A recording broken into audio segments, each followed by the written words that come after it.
విమానం సరిగ్గా ఎయిర్పోర్ట్లో ల్యాండ్ కావాలి, కానీ ఆ టైంలో ల్యాండ్ అవ్వడానికి సిగ్నల్ ఇచ్చే ఆ స్టాఫ్ నిద్రపోతే ఎలా ఉంటుంది? ఒక్కసారి ఊహించుకోండి. ఎస్, మీరు వింటుంది నిజమే. సరిగ్గా ఇలాంటి ఘటనే చోటు చేసుకుంది. ఘోర విమాన ప్రమాదం అయితే తప్పింది. ఎయిర్ ట్రాఫిక్ కంట్రోల్ సిబ్బంది నిద్రపోయారు. ల్యాండింగ్కు సిగ్నల్ ఇవ్వకుండా మొద్దు నిద్రపోతున్నారు. దీంతో గాల్లోని 20 నిమిషాలు విమానం చక్కర్లు కొట్టింది. ఇది కోర్సికాలోని అజాక్సియా ఎయిర్పోర్ట్లో ఈ ఘటన చోటు చేసుకుంది. నైట్ షిఫ్ట్లోని సిబ్బంది నిద్రపోయారు. 20 నిమిషాల పాటు మధ్యధారా సముద్రంపైనే విమానం చక్కర్లు కొట్టింది. ఏం జరుగుతుందో తెలియక ప్రయాణికులు వణికిపోయారు. ఆ టైంలో ఇంధనం అయిపోతే కనుక విమానం సముద్రంలోని కుప్పకూలిపోయే ప్రమాదం ఉన్నది. ఈ ఘోర తప్పిదంపై ప్రస్తుతం అధికారులు విచారణ చేస్తున్నారు. సిబ్బంది నిద్రపోవడంతో ప్రయాణికుల విమానం 18 నిమిషాలు గాల్లోని చక్కర్లు కొట్టింది. అప్పుడు అది సముద్రంపై ప్రయాణిస్తున్న మరింత ఆందోళనకు గురిచేసింది. ఫ్రాన్స్ రాజధాని ప్యారిస్ నుంచి కోర్సికా ద్వీపానికి బయలుదేరిన ఎయిర్ కోర్సికా ఎయిర్ బస్ విమానానికి ఈ పరిస్థితి ఎదురైంది. అంతర్జాతీయ మీడియా కథనాల ప్రకారం మంగళవారం అర్ధరాత్రి దాటిన తర్వాత ప్యారిస్ నుంచి బయలుదేరిన విమానం కోర్సికా ద్వీప రాజధాని అజాక్సియాలోని విమానాశ్రయంలో ల్యాండ్ కావాల్సి ఉంది. దాంతో ఆ దిశగా కిందికి దిగుతోంది. కానీ ఎయిర్పోర్ట్ కంట్రోల్ టవర్ నుంచి ఎలాంటి స్పందన రాలేదు. అప్పుడు నైట్ షిఫ్ట్లో ఉన్న ఎయిర్ ట్రాఫిక్ కంట్రోల్ ఏటీసీ సిబ్బంది నిద్రపోవడమే అందుకు కారణమైంది. రన్వేపై ల్యాండింగ్కు అనుమతి రాకపోవడంతో పైలట్ విమానాన్ని గాల్లోనే ఉంచాల్సి వచ్చింది. అప్పుడు ఆ విమానం మధ్యధార సముద్రం మీదుగా ప్రయాణిస్తోంది. క్లియరెన్స్ లేకపోవడంతో 18 నిమిషాలు అది చక్కర్లు కొట్టాల్సి వచ్చింది. దీంతో ప్రయాణికులంతా ప్రాణాలు అరచేతిలో పెట్టుకొని బిక్కుబిక్కుమంటూ గడిపారు. ఈ విషయాన్ని ఏవియేషన్ అధికారులు ధృవీకరించారు. ఆ సమయంలో ఎయిర్పోర్ట్ ఫైర్ డిపార్ట్మెంట్ సిబ్బంది అప్రమత్తమయ్యారు. వారి ద్వారా ఈ నిద్రపోతున్న విషయం వెలుగులోకి వచ్చింది. ఆ తర్వాత ఏటీసీ అధికారులు విమానం ల్యాండింగ్కు సిగ్నల్ ఇవ్వడంతో సురక్షితంగా కిందకు దిగింది విమానం. నిద్రపోయిన అధికారి మద్యం తీసుకోలేదని తేలింది.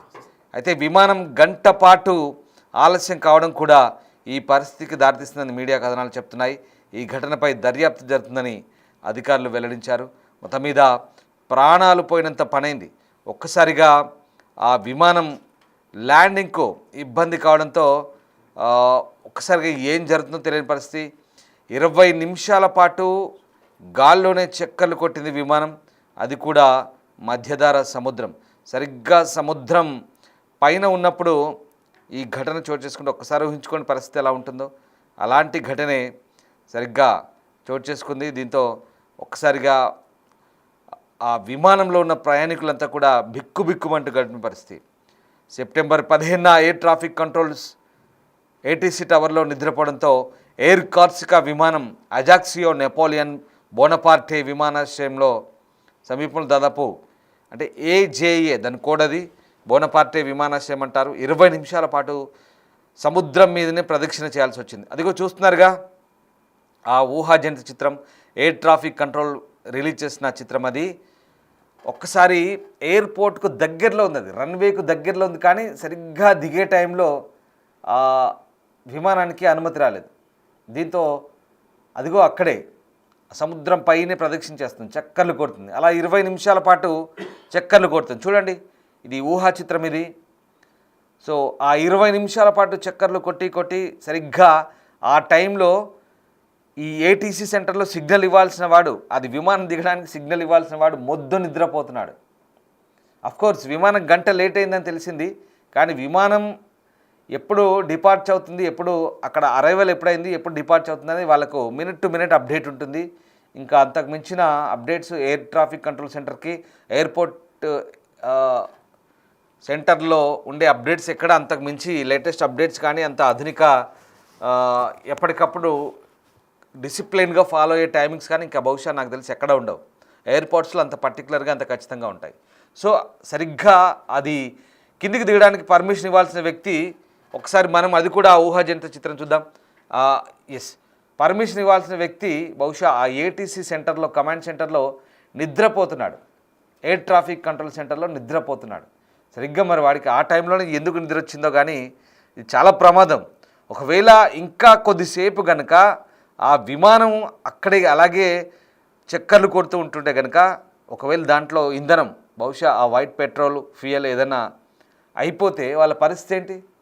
సరిగ్గా ఆ విమానం ప్రయాణిస్తున్న ప్రయాణికులంతా ఆ మధ్యధార సముద్రంలో, ఆ మెడిటరేనియన్ సీలో కుప్పకూలిపోయేవాళ్ళు. ఒక ఘోర దుర్ఘటన జరిగి ఉండేది. ఎంత ప్రమాదం చూడండి, నిర్లక్ష్యం అంటే. నిర్లక్ష్యం ఎంతటి ప్రమాదానికి దారితీస్తుందో ఒకసారి ఈ ఘటనతో మరొకసారి రుజువు అవుతుంది.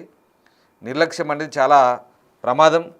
అది మరీ ముఖ్యంగా ఇట్లాంటి ప్రదేశాల్లో, ఈ ఎయిర్పోర్ట్లో పనిచేసే వ్యక్తులు నిద్రపోతే ఇంకేముంటుంది అంతకుమించి, దాంట్లో ఊహించుకోవడానికి ఏముండదు, తర్వాత జరిగేదేంటో అందరికీ తెలిసిందే. సో ఇక్కడ ఏం జరిగిందంటే సిబ్బంది నుంచి పదే పదే కాల్స్ వచ్చాయి. 20 నిమిషాల పాటు కాల్ చేశారు. అక్కడ ఫైర్ ఫైటర్స్, అగ్నిమాపక సిబ్బంది కూడా కాల్ చేశారు. ఏమవుతుంది, దిగడానికి రన్వే దాకా వచ్చి దిగడానికి కిందికి సిగ్నల్ రావట్లేదు. ఇక్కడ పైలట్ ఏమో పదే పదే కాల్ చేస్తున్నాడు, కాక్పిట్ నుంచి సిగ్నల్స్ పంపిస్తున్నాడు, ఎమర్జెన్సీ కాల్ చేస్తున్నాడు. అటు ఫైర్ ఫైటర్స్ కూడా కాల్ చేశారు అగ్నిమాపక సిబ్బందికి. ఇంతకీ ఏం జరిగింది, అసలు ఏంటి అనేది కాల్ చేసి కనుక్కుంటే కనుక ఆ ఎయిర్ ట్రాఫిక్ కంట్రోల్ సెంటర్లో కంట్రోలర్ ఎవడైతే ఉన్నాడో వాడు నిద్రపోతున్నాడు, మొద్దు నిద్రపోతున్నాడు. బహుశా మరి పాపం అతడికి ఆ రోజంతా ఏదైనా అలసిపోయినాడా లేకుంటే ఏం చేశాడో తెలియదు కానీ నిద్రపోతున్నాడు. దీంతో వెంటనే అధికారులు, ఫైర్ ఫైటర్స్ అధికారులు లోపల పోయి బహుశా మొహం మీద నీళ్లు కొట్టి నిద్రలేపినట్టుంది. బహుశా అలాంటిదే జరుగుంటుంది. సో అది జరిగింది. తర్వాత వెంటనే సిగ్నల్ ఇచ్చాడు, విమానం సురక్షితంగా ల్యాండ్ అయింది. నిజంగా ఎంత ఘోరంగా ఉంటుందో ఊహించుకోండి ఒకసారి. సో విమానాన్ని నడుపుతున్న పైలట్లు అసాధారణ పరిస్థితి, ప్రస్తుతం అయితే ప్రశాంతంగా ఉందంటూ చెప్తున్న పరిస్థితి. సో తర్వాత ఏం జరిగిందనేది ఇంకా నివేదించబడినప్పటికీ ఫ్రెంచ్ పౌర విమానయాన అథారిటీ డీజీఏసీ మాత్రం దర్యాప్తు ప్రారంభించింది. అజాక్సియాలో దిగడానికి ప్రయత్నించినప్పుడు ఎయిర్ కార్సికా విమానం, అది ఎయిర్ బస్ అది. సో ఈ సంఘటనలో ఒకసారిగా పారిస్ ఓర్లీ విమానాశ్రయం నుంచి అజాక్సియాకు విమానాన్ని నడుపుతున్న ఎయిర్ కార్సికా విమానం XK777, దాని పేరు XK777 అది. సో అది విమానం ప్యారిస్ నుంచి దాదాపు 24 అవర్స్ టైం ప్రకారం చెప్తే కనుక ఆ ఫార్మాట్లో 22:46 అంటే సరిగ్గా 10 గంటల 46 నిమిషాలకు బయలుదేరింది రాత్రి. షెడ్యూల్ చేయబడిన టైంలోనే బయలుదేరే కంటే 1 గంట లేట్ అయిందనమాట. సో స్థానిక కాలమానం ప్రకారం ఇది సరిగ్గా 11 గంటల 25 నిమిషాలకు చేరుకోవాల్సింది. సో ఈ విమానాన్ని 6 సంవత్సరాల వయసు గల ఎయిర్ బస్గా చెప్తున్నారు. సో ఇది FHXKJ రిజిస్ట్రేషన్ కలిగి ఉంది. సో విమానం 37,000 అడుగుల ఎత్తున ఎక్కి అజాక్సియా వైపు వెళ్ళింది. ఈ ప్రయాణానికి సాధారణంగా దాదాపు 1 గంటన్నర పడుతుంది అంటున్నారు, 80 నిమిషాలు పడుతుంది. సో ఆ ప్రయాణానికి విమానం బయలుదేరిన 1 గంట తర్వాత సిబ్బంది ల్యాండ్ అవ్వడానికి సిద్ధమవుతున్నప్పుడు విమానం దిగుతుంది, మెల్లగా దిగడానికి స్టార్ట్ అవుతుంది. ఎందుకంటే రన్వే దగ్గరికి వచ్చిన కొద్దీ కొంత డౌన్ అవుతుంది కదా. సో ఆ టైంలో సరిగ్గా 15,000 అడుగులకు దిగింది. 37,000 అడుగుల నుంచి 15,000 అడుగులకు దిగ్గానే ఏమవుతుంది, ఇంకా దిగడం, రన్వే లైట్లు కూడా వెలుగుతలేవు.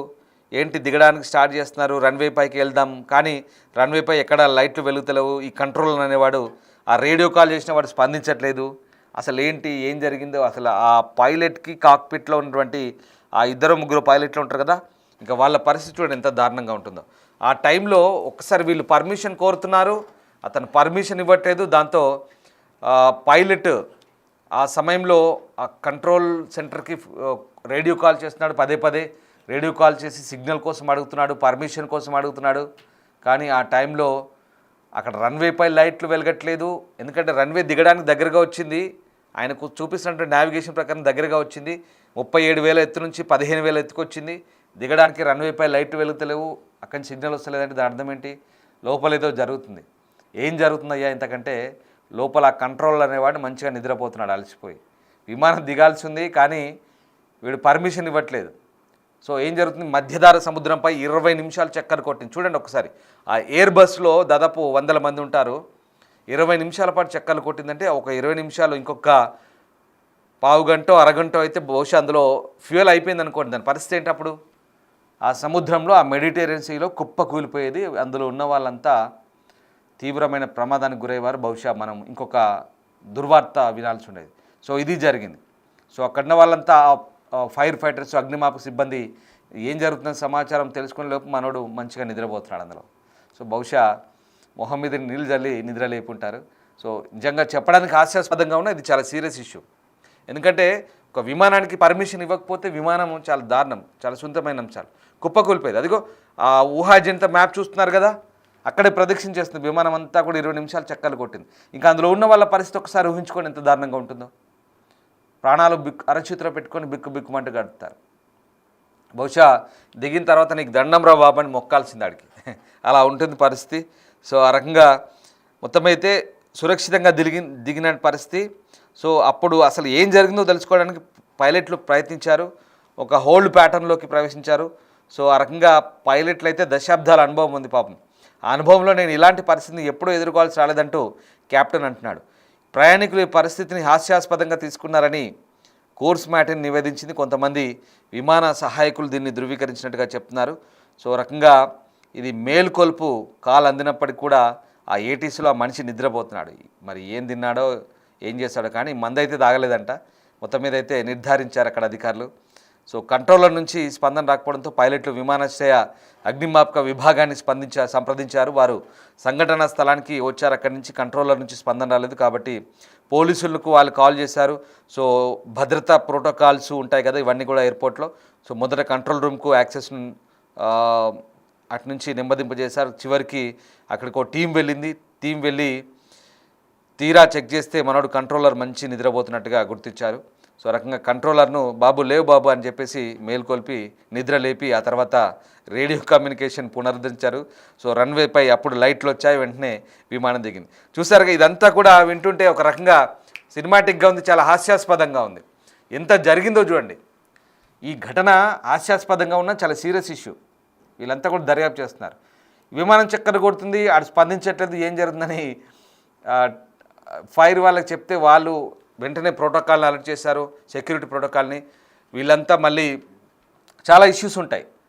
ఎందుకంటే లోపలికి ఏటీసీ సెంటర్లోకి వెళ్ళడానికి ఎవరికి కొంతమందికి పర్మిషన్ రిస్ట్రిక్ట్ ఉంటాయి కాబట్టి సెక్యూరిటీ ప్రోటోకాల్స్ వెళ్ళి చూస్తే తీరా వెళ్ళేసరికి పడుకొని ఉండగానే ఇంకా అతన్ని లేపేశారు. లేపేసిన తర్వాత వెంటనే నిద్ర లేపి బాబు నిద్ర లేవమ్మా, అక్కడి నుంచి ఒక ఫ్లైట్ వస్తుంది, అది దిగాల్సి ఉంది, కొంచెం సిగ్నల్ ఇవ్వంటే అప్పుడు మనోడు సిగ్నల్ ఇస్తే ఎయిర్పోర్ట్లో లైట్లు వెలిగాయి, విమానం కిందికి దిగింది, అందరూ సేఫ్గా బయటపడ్డారు. ఇది జరిగిన పరిస్థితి. నిజంగా అందులో ప్రయాణికులు కూడా నవ్వుకున్నారట బహుశా. కానీ నవ్వాల్సిన విషయమే కోర్స్. బట్ ఈ జరిగిన ఘటన నిద్రపోతున్నాడు కాబట్టి హాస్యాస్పదంగా అనిపిస్తుంది. కానీ అదే ఆ ఫ్లైట్లో కనుక ఇంధనం కనుక తక్కువైతే కనుక పరిస్థితి ఏంటి? ఇంకొక అరగంటలో బహుశా గంట 2 గంటలకు సరిపడేంత ఇంధనం అయితే ఖచ్చితంగా ఉంటుంది. అప్పటికే అరగంట అవుతుంది, 20 నిమిషాలు అవుతుంది అనుకోండి సపోజ్. ఇంకా టైం గడిచిన కొద్దీ ఇంధనం అయిపోతుంటుంది. మరి సముద్రం మీద అయితే చక్కెర కొట్టలేదు, దగ్గరలో ఇంకో ఏదైనా ఎయిర్పోర్ట్కి వెళ్ళాల్సి ఉంటుంది, లేదా వచ్చిన ప్రదేశానికి వెళ్ళాల్సి ఉంటుంది. గంటన్నర ఎక్కడైతే ప్యారిస్ నుంచి బయలుదేరిందో అక్కడికి వెళ్ళాల్సి ఉంటుంది.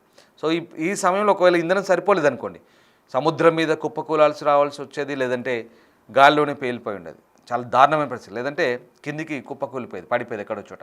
సో ఇలాంటి ఘటనలపై చాలా సీరియస్గా వివరించాల్సిన పరిస్థితి. నిజంగా ఆడికి చేతులు ఎక్కి దండం పెట్టాలి, చేతులు ఎత్తి దండం పెట్టాల్సింది. దిగినాక అందరూ బహుశా మన ఇండియాలో అయితే బాబు ఎక్కడమ్మా నువ్వు అని చెప్పేసి దండం పెట్టిపోయేవాళ్ళేమో, అలా ఉండేది. కానీ ఇట్లాంటి సిచ్యువేషన్ ఇంత నిర్లక్ష్యం ఎంతటి ప్రమాదానికి గురవుతుందో ఒకసారి ఈ ఘటనలు ఒకసారి మళ్ళీ లెసన్గా చెప్పాల్సి ఉంటుంది. సో ఈ ఘటన ప్రస్తుతం ఫ్రాన్స్ ఎయిర్పోర్ట్ అథారిటీస్ కానీ ఫ్రాన్స్ ఏవియేషన్ అథారిటీస్ కానీ పూర్తిగా విచారణ జరుపుతున్నట్టుగా తెలుస్తుంది.